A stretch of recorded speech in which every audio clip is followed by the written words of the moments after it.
மேஷ ராசி அன்பர்களே, பிறக்கின்ற ஆங்கில புத்தாண்டில் இருக்கக்கூடிய கிரக நிலைகளின் அமைப்புக்கு ஏற்ப வாழ்க்கையில் இனி வரப்போகின்ற நாட்களில் பிறக்கப் போகும் சுப மற்றும் அசுப பலன்கள் என்ன என்பதை நாம் அறிந்து கொள்வோம். மேஷம் ராசிக்கு 6ஆம் இடத்தில் பயணம் செய்யும் கேதுவினால் நன்மைகள் அதிகம் நடைபெறும். நோய்கள் நீங்கி உடல் ஆரோக்கியம் அதிகரிக்கும். கேது பகவான் எதிரிகளை துவம்சம் செய்து விடுவார். கடன் பிரச்சனைகள் குறையும். பணத்தை யோசித்து முதலீடு செய்யுங்கள். பத்திரமான இடத்தில் பணத்தை சேமிப்பது நன்மை தரும். பொறுமையுடன் இருந்தால் நன்மைகள் அதிகம் நடைபெறும். 2025ஆம் ஆண்டின் பிற்பகுதியில் பூர்வ புண்ணிய ஸ்தானத்திற்கு வரப்போகும் கேதுவினால் பிள்ளைகள் வழியில் நன்மைகள் நடைபெறும். அதே நேரத்தில் லாப ஸ்தானத்திற்கு இடப்பெயர்ச்சி அடையப் போகும் ராகு அற்புதமான பலன்களையும் ராஜயோகத்தையும் தரப்போகிறார். சனி பகவான் 7.5 சனியாக 2025ஆம் ஆண்டு ஏப்ரல் முதல் 12ஆம் வீட்டில் அமர்ந்தாலும் கோடி கோடியாக கொடுக்கப் போகிறார்.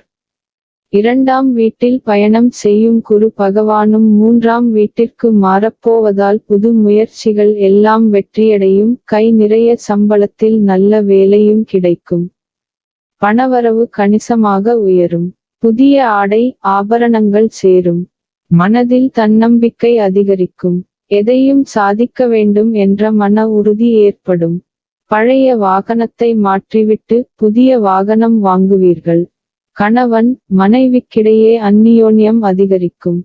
குடும்பத்தில் மகிழ்ச்சியும் நிம்மதியும் ஏற்படும். பிரிந்திருந்த தம்பதி ஒன்று சேருவார்கள். சிலருக்கு குழந்தை பாக்கியம் கிடைக்கும். சுப நிகழ்ச்சிகளில் கலந்து கொள்வீர்கள். குடும்பத்துடன் விருந்து விசேஷங்களுக்குச் சென்று வருவீர்கள். உறவினர்களால் உதவி கிடைக்கும். அதே நேரத்தில் மாதப் பிற்பகுதியில் அவர்களால் சிறு உபத்திரவமும் ஏற்படலாம். உறவினர்கள் வகையில் சற்று பக்குவமாக நடந்து கொள்வது நல்லது. வெளிவட்டாரத்தில் மதிப்பு மரியாதை கூடும். வாழ்க்கை துணை வழி உறவுகள் உங்கள் ஆலோசனைகளை ஏற்றுக்கொள்வார்கள். அவர்கள் மத்தியில் உங்கள் கௌரவம் உயரும். அலுவலகத்தில் இதுவரை இருந்து வந்த இறுக்கமான சூழ்நிலை மாறும். உங்கள் பணிகளில் சக ஊழியர்களின் ஒத்துழைப்பு கிடைக்கும். சிலருக்கு எதிர்பார்த்த பதவி உயர்வு ஊதியுயர்வு போன்ற சலுகைகள் கிடைக்கும். நிர்வாகத்தினரிடம் எதிர்பார்த்த கோரிக்கைகள் நிறைவேறும். வியாபார பணிகளில் மேன்மை உண்டாகும். புதிய தொழில் சார்ந்த எண்ணத்தை செயல்படுத்துவீர்கள். பத்திர பதிவுகளில் விழிப்புணர்வு வேண்டும். பயண தொழில்களில் மறைமுகமான விரயங்களால் கையிருப்புகள் குறையும். தொழிலை விரிவு செய்வதற்கான சூழல் அமையும். ஏற்றுமதி இறக்குமதி சார்ந்த தொழிலில் சற்று கவனத்துடன் செயல்படவும். வர்த்தகத்தில் லாபகரமான சூழல் உண்டாகும். இயந்திர உற்பத்தி ஆட்டோமொபைல்ஸ் உதிரிப்பாக தொழிலில் இருப்பவர்களுக்கு லாபம் மேம்படும். கூட்டாளிகளின் எண்ணங்களை புரிந்து கொண்டால் குழப்பங்களை தவிர்க்கலாம்.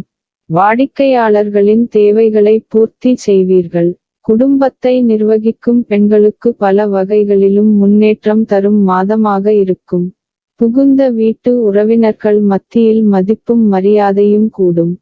கணவரின் பாராட்டுகள் கிடைக்கும். அலுவலகத்துக்குச் செல்லும் பெண்களுக்கு சிறப்பான பலன்கள் ஏற்படக்கூடும். எதிர்பார்த்த பதவி உயர்வு ஊதிய உயர்வு கிடைக்கக்கூடும். வழிபட வேண்டிய தெய்வம் சிவபெருமான் ஆஞ்சநேயர். பரிகாரம் திங்கள்தோறும் சிவபெருமானுக்கு வில்வதளத்தால் அர்ச்சனை செய்வதும் சிவஸ்துதிகளை பாராயணம் செய்வதும் நன்மை தரும்.